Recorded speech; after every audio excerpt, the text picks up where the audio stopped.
Ora Samanginang, kita bertemu kembali untuk merenungkan firman Tuhan hari ini dengan renungan harian Carpe Diem. Di hari ini, Sabtu, tanggal 4 Maret 2023. Kiranya di hari ini damai sejahtera Allah yang melampaui segala akal memelihara hati dan pikiranmu di dalam Yesus Kristus Tuhan kita.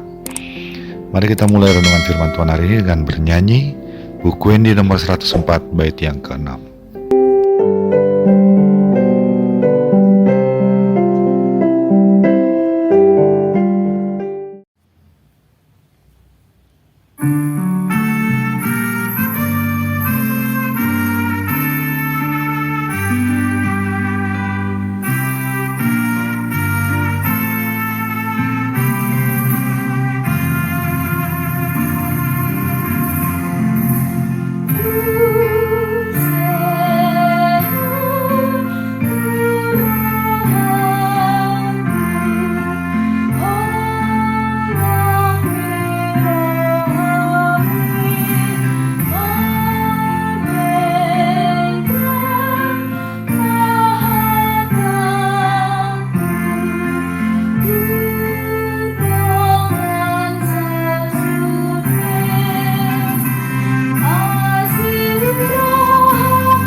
Firman Tuhan untuk kita renungkan hari ini adalah yang tertulis dalam Markus 2 ayat 27.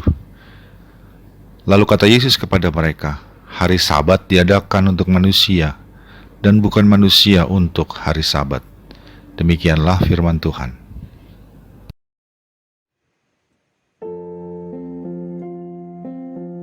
Trimo dan Nur Alif biasanya menjual tanaman anggrek untuk menyambung hidup. Namun di saat COVID-19 dagangan mereka tidak laku, sehingga mereka terpaksa harus mencuri kayu manis. Dan setelah mereka ditangkap, mereka dijerat dengan Undang-Undang Cipta Kerja dengan ancaman penjara maksimal 5 tahun penjara dan denda maksimal 3,5 miliar.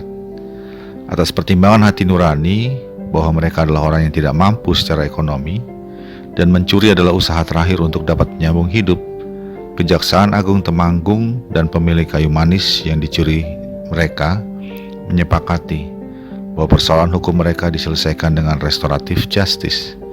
Mereka hanya sempat ditahan 2 bulan, namun tidak sampai divonis penjara.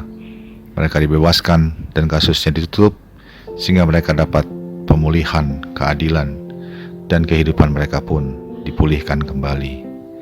Kisah tadi adalah contoh bahwa hukum dibuat untuk melayani manusia, agar manusia dapat menikmati kebaikan dalam hidupnya.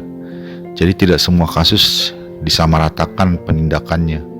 Harus ada pengecualian pada kasus tertentu, sehingga harkat hidup manusia tidak dikorbankan karena melaksanakan hukum. Pada masa pelayanannya, Tuhan Yesus Kristus mengkritik sikap para ahli Taurat dan mahkamah agama dalam pelaksanaan hukum Taurat, khususnya tentang hukum hari Sabat. Seperti yang kita ketahui, ada banyak hal yang dilarang dilakukan pada hari Sabat. Di antaranya adalah memetik gandum. Sehingga ketika murid-murid Yesus memetik gandum pada hari Sabat, orang Farisi menyalahkan Tuhan Yesus dan murid-muridnya. Inilah yang dikritik oleh Tuhan Yesus dengan mengatakan, hari Sabat diadakan untuk manusia, bukan manusia untuk hari Sabat. Pada saat itu para murid sedang lapar dan mereka tidak memiliki makanan, sehingga mereka pada saat berjalan di ladang gandum memetik bulir gandum dari ladang itu. Dan yang dipetik itu adalah bulir-bulir gandum yang memang dibiarkan tidak ikut dipanen oleh pemiliknya, agar dapat dinikmati oleh orang-orang yang miskin.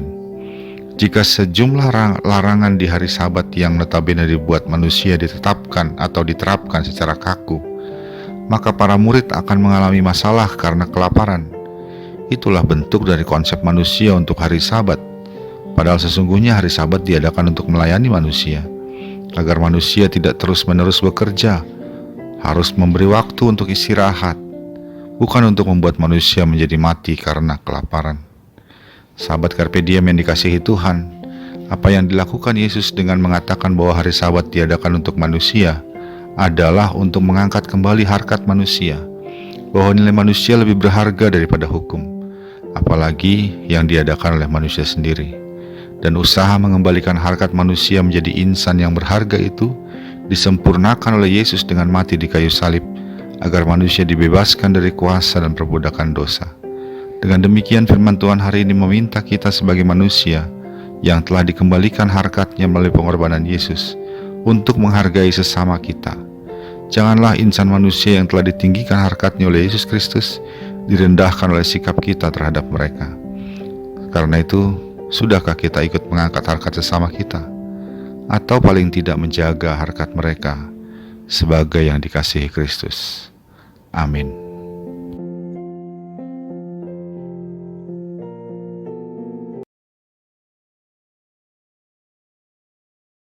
Marilah kita berdoa.